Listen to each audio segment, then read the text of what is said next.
Assalamualaikum warahmatullahi wabarakatuh. Perkenalkan, nama saya Erni Nur Asia. Saya dari program studi agribisnis semester 6 akan mempresentasikan video ilustrasi mengenai peran lembaga keuangan dalam proses makroekonomi dalam bidang pertanian. Apa itu lembaga keuangan? Badan usaha yang mengumpulkan suatu aset dalam bentuk dana dari masyarakat dan disalurkan untuk pendanaan suatu proyek pembangunan serta untuk kegiatan ekonomi dengan mendapatkan hasil dalam bentuk bunga sebesar persentase tertentu dari besarnya dana yang disalurkan. Kemudian, fungsi lembaga keuangan. Yang pertama, melancarkan pertukaran produk, barang, dan jasa dengan menggunakan uang dan instrumen kredit. Yang kedua, menghimpun dana dari masyarakat dalam bentuk simpanan dan menyalurkan ke masyarakat dalam bentuk pinjaman. Atau kata lain, lembaga keuangan menghimpun dana dari pihak yang kelebihan dana dan menyalurkan ke pihak yang kekurangan dana. Yang ketiga, memberikan jaminan. Lembaga keuangan bisa memberikan suatu jaminan hukum dan moral mengenai keamanan dana masyarakat yang dipercayakan kepada lembaga keuangan tersebut. Yang keempat, menciptakan dan memberikan likuiditas, memberikan keyakinan kepada nasabahnya bahwa dana yang disimpan akan dikembalikan pada waktu jatuh tempo. Kemudian, peran lembaga keuangan. Yang pertama, pengalihan aset. Lembaga keuangan memiliki aset dalam bentuk janji-janji untuk membayar atau dapat diartikan sebagai pinjaman kepada pihak lain dengan jangka waktu yang diatur sesuai dengan kebutuhan peminjam. Dana pembiayaan aset tersebut diperoleh dari tabungan masyarakat. Dengan demikian, lembaga keuangan sebenarnya hanyalah mengalihkan atau memindahkan kewajiban peminjam menjadi suatu aset dengan suatu jangka waktu jatuh tempo sesuai keinginan penabung. Proses pengalihan kewajiban menjadi suatu aset disebut transmutasi kekayaan atau aset transmutation. Kedua, likuiditas.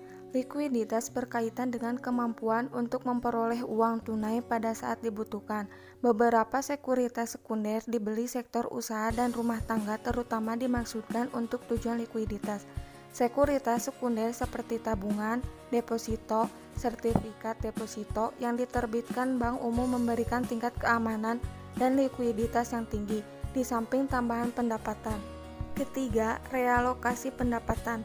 Dalam kenyataannya, di masyarakat banyak individu memiliki penghasilan yang memadai dan menyadari bahwa di masa datang mereka akan pensiun, sehingga pendapatannya jelas akan berkurang.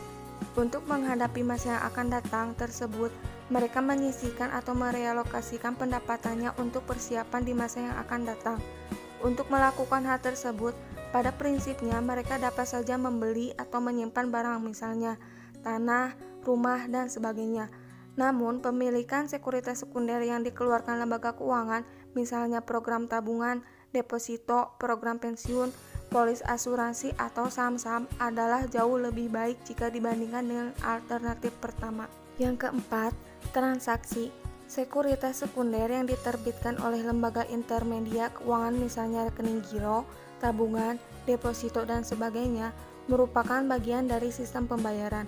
Produk-produk tabungan tersebut dibeli oleh rumah tangga dan unit usaha untuk mempermudah mereka melakukan penukaran barang dan jasa.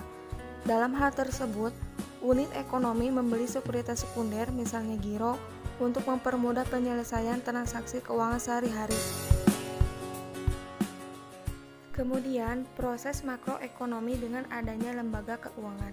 Faktor produksi berasal dari individu, masyarakat mengalir ke perusahaan. Dari perusahaan dialirkan lagi ke individu dan masyarakat dalam bentuk barang dan jasa, tenaga kerja, dan lain-lain, menghasilkan pendapatan gaji dari perusahaan dan disalurkan kembali menjadi pengeluaran ke perusahaan dibelanjakan. Kelebihan pendapatan tersebut disimpan dalam bentuk tabungan atau investasi ke lembaga keuangan. Lembaga keuangan menyalurkan kembali dana tersebut ke perusahaan yang membutuhkan modal.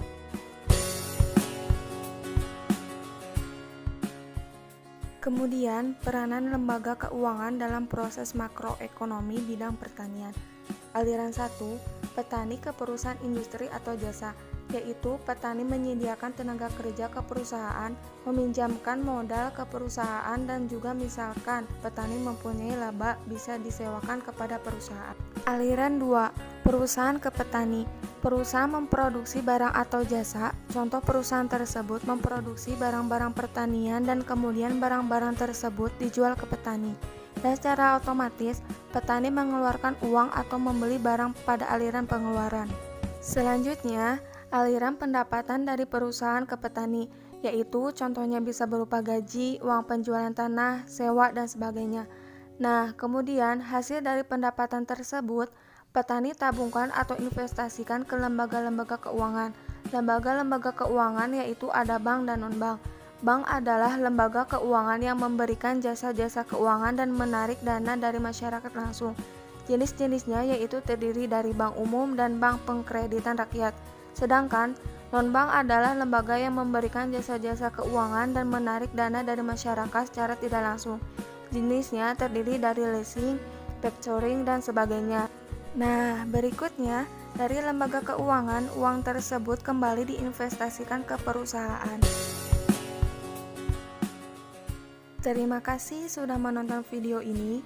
Video ini diajukan untuk memenuhi salah satu tugas mata kuliah kredit perbankan yang diampu oleh Ibu Sri Umiyati, SPMP. Wassalamualaikum warahmatullahi wabarakatuh.